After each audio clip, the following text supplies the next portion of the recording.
కి ఇక్కడ చూడొచ్చు మనం. సరే, కేటీఆర్కి మళ్ళీ నిన్న శ్రీముఖం వచ్చిందట. మళ్ళీ నోటీసులు వచ్చినాయి. శ్రీముఖం అంటే నోటీసు. దేనిలో ఫార్ములా ఈ కార్ రేసుకు సంబంధించి ఈయన మంత్రిగా ఉన్నప్పుడు తెలంగాణలో హైదరాబాద్లో నిర్వహించిండు.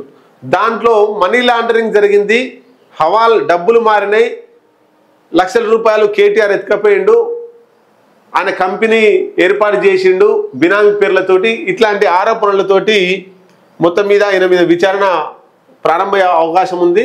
ఫార్ములా ఈ రేస్ కేసులో ఏసీబీ నోటీస్ ఇచ్చింది. ఏసీబీ ఇచ్చింది డైరెక్ట్ నోటీస్. ఇక సార్ పరిస్థితి ఏందో అర్థమవుతలేదు పాపం. రేపు విచారణకు రావాలని ఆదేశం.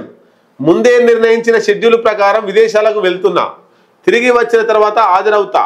ఏసీబీకి కేటీఆర్ సమాధానం. నేషనల్ హెరాల్డ్లో రేవంత్ పాత్రపై బీజేపీ నేతలు మాట్లాడడం లేదేమని నిలదీత. బీజేపీ కాంగ్రెస్ ఒకటైంది. మీకు ఏమైనా బాధనా? కేటీఆర్కి ఏమైనా బాధ అనిపిస్తుందా కేటీఆర్కు? మరి బీఆర్ఎస్ బీజేపీ ఎంపీ ఎన్నికల్లో ఒకటైనప్పుడు కాంగ్రెస్ వాళ్ళు ఏమైనా అన్నారా? అనలే కదా. అప్పుడు లేని బాధ ఇప్పుడు ఎందుకు వస్తుంది కేటీఆర్కు? అంటే ఇప్పుడు కేటీఆర్ జైలుకు పోయే పరిస్థితే ఉంటుంది, అట్లాగే కేసీఆర్ జైలుకు పోయే పరిస్థితి ఉంటుంది కాళేశ్వరం పేరిట. ఇప్పుడే రేవంత్ రెడ్డికి మంచి అదును.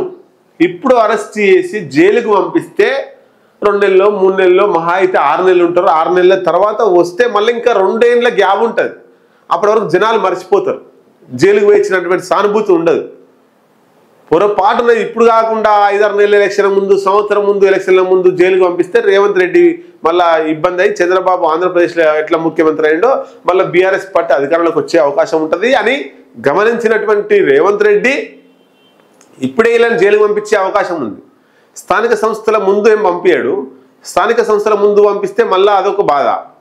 ఎల్లుళ్ళు, కొట్లాటలు, గొడవలు, వీళ్ళ మీద సానుభూతి రావడం, వీళ్ళ ఫోటోలకు దండలు వేయడం, పాలాభిషేకాలు చేయడం, రేవంత్ రెడ్డి దిష్టి బొమ్మలు దగ్గర చేయడం అంత ఉంటుంది. కాబట్టి ఈ ఎలక్షన్లు, స్థానిక సంస్థల ఎన్నికలు ఎప్పుడైతే అయిపోయిన తర్వాత కేటీఆర్ కావచ్చు, కేసీఆర్ కావచ్చు, ఇద్దరికి దిబిడి ఉండే అవకాశాలే ఉంటాయి. అయితే ముందే నిర్ణయించినాడు షెడ్యూల్. ఎడిపోతుండు, అమెరికానో ఇక్కడ 2 దేశాలకు పోతుండు. కాబట్టి ముందే నేను షెడ్యూల్ నిర్ణయించుకున్నా, టికెట్లు తీసుకున్నా, టికెట్ల పైసలు మళ్ళీ రిటర్న్ ఇయ్యరు. కాబట్టి నేను పోయి వచ్చిన తర్వాత సిబిఐ ముందు హాజరైతా, ఏసీబీ ముందు హాజరైతా అని చెప్పి కేటీఆర్ చెప్తున్నాడు.